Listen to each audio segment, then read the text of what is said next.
Hello, you're watching Smart Money with me, Alishia Seckam. Well, about 70% of all South African companies are family-owned businesses, and estimates have them contributing between 20 to 30% of South Africa's GDP. So today, we're putting the spotlight on this particular cog in the South African economy, and joining me to do just that are Christelle Louw, who's advisory partner, and Maarten Ackerman, who's chief economist and advisory partner, both at Citadel. Thank you both for joining us today. And Maarten, I'm going to kick things off with you, right? Because those figures that I mentioned are significant.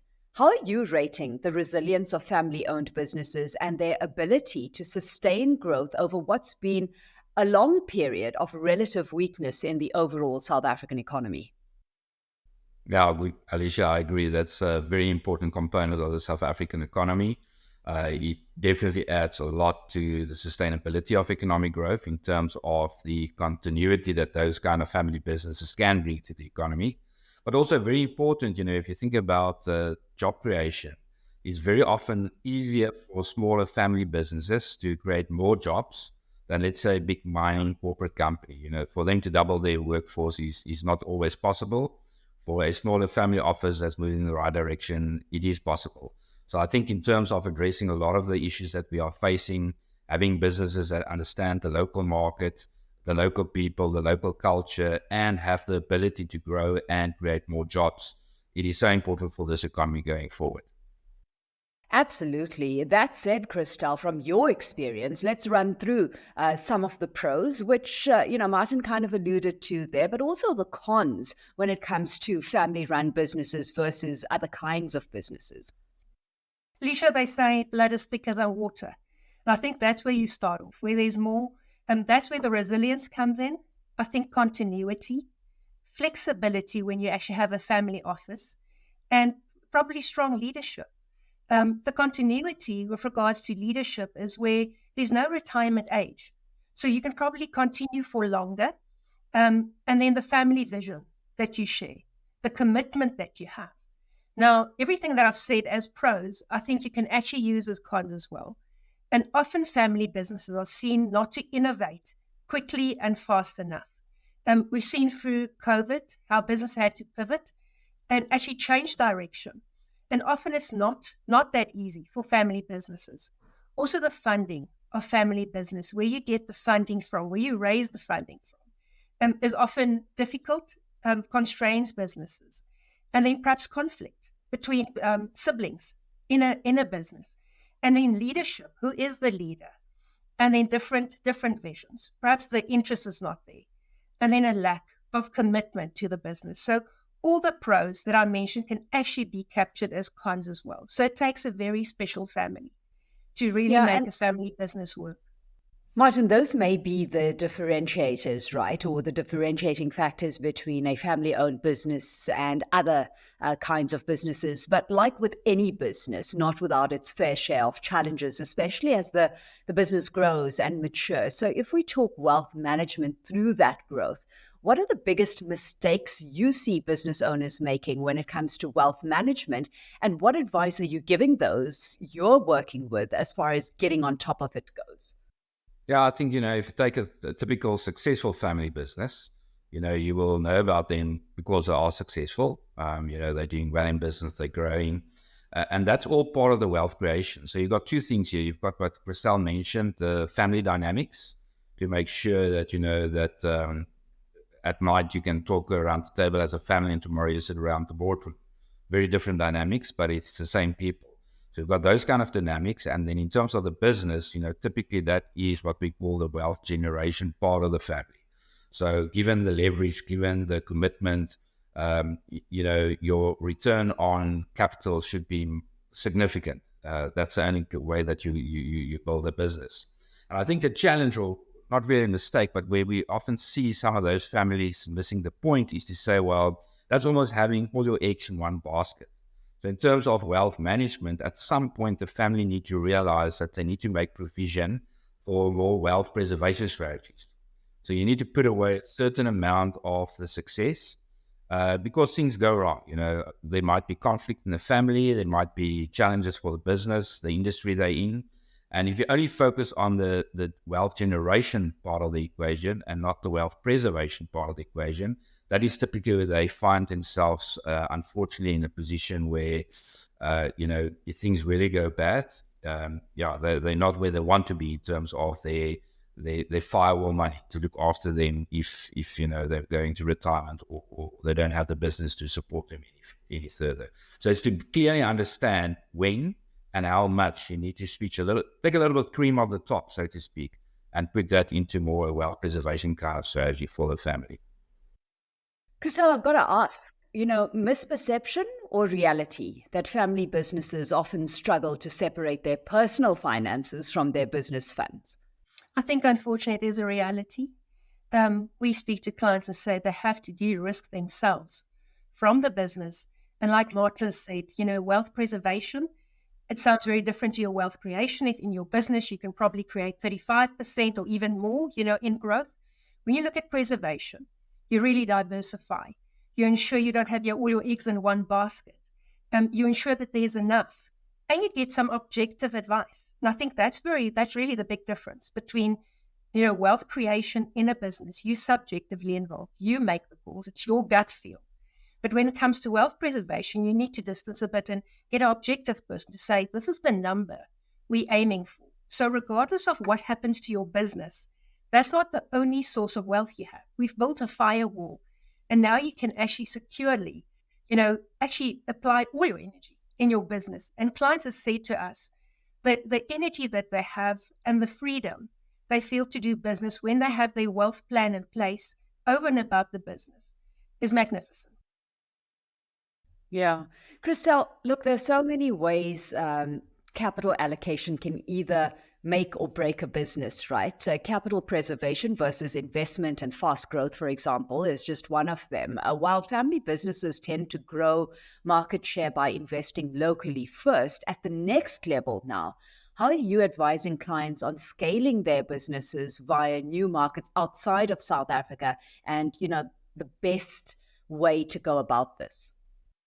It's quite a difficult one because it depends on the expertise, of the family and where they really gain or where they get their inflows in their business from. Is it purely South African? Or is there like imports from overseas, exports to overseas? Because that makes the absolute difference. Because once you have that, you can consider setting up a structure. That's only done through very, very proper planning to ensure that you have your right structures in place. You can probably export and keep the funds overseas, retain it there, and invest from there.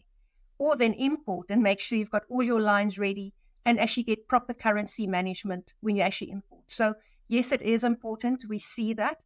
We've also seen lots of families exporting or exploring international opportunities and not being successful because the markets are so different and so challenging. As South Africans, I think we're very spoiled in terms of our ability to create business and the freedom we have to do that despite the compliance and regulation that we experience. Yeah, because of course, Maarten, that kind of success and growth means increased complexity, right? So what's the best way to navigate expanding across borders and diversifying operations to meet new markets in your books if we're going to see these businesses maximize some of those growth opportunities in what is still very uncertain market conditions? Yeah, I think Christelle alluded to that. We've seen in the past that not only family offices, but many other South African businesses thought that the grass is green on the other side and immediately run into those spaces and then they burn their fingers.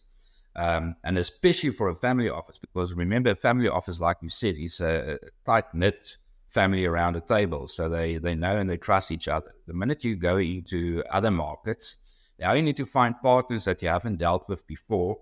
So suddenly the nature of the business changed overnight.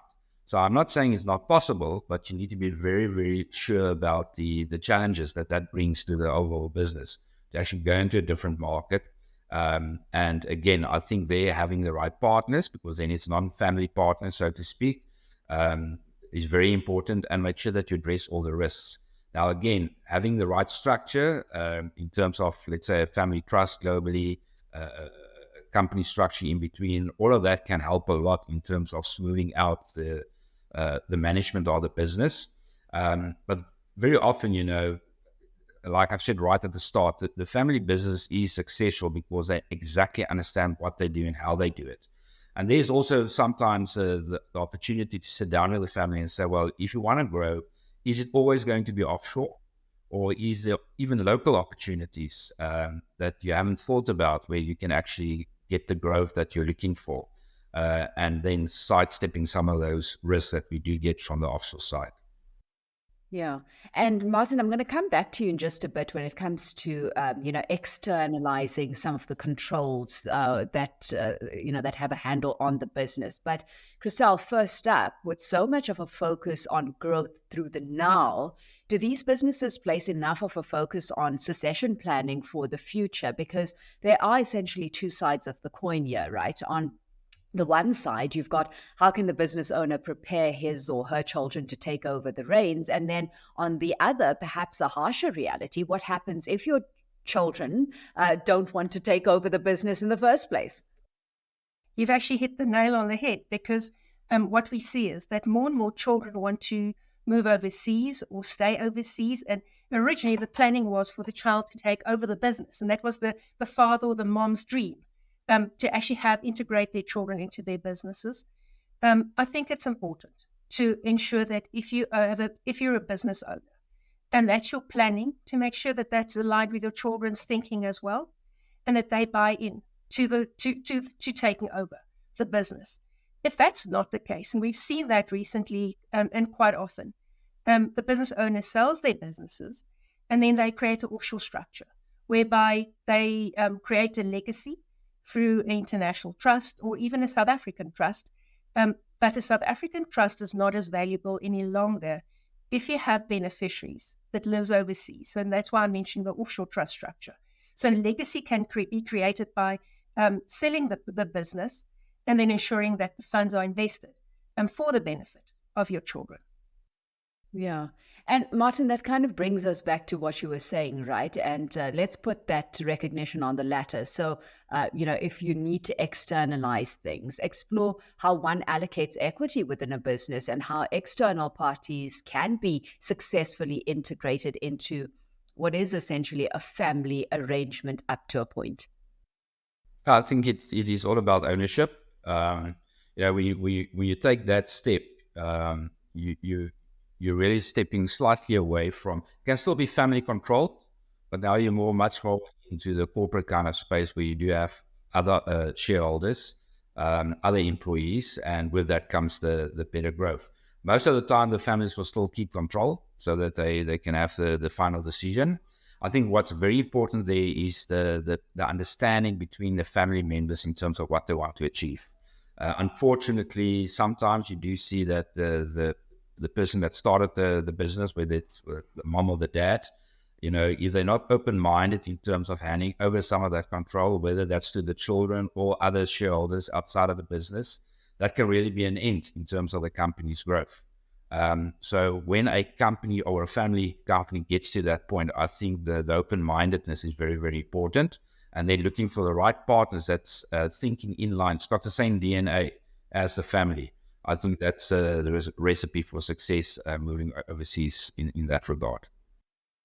Absolutely. Well, thank you both for having shared those nuggets with us today. It's been a pleasure catching up with the two of you. Christelle Louw is advisory partner and Maarten Ackerman, chief economist and advisory partner at Citadel.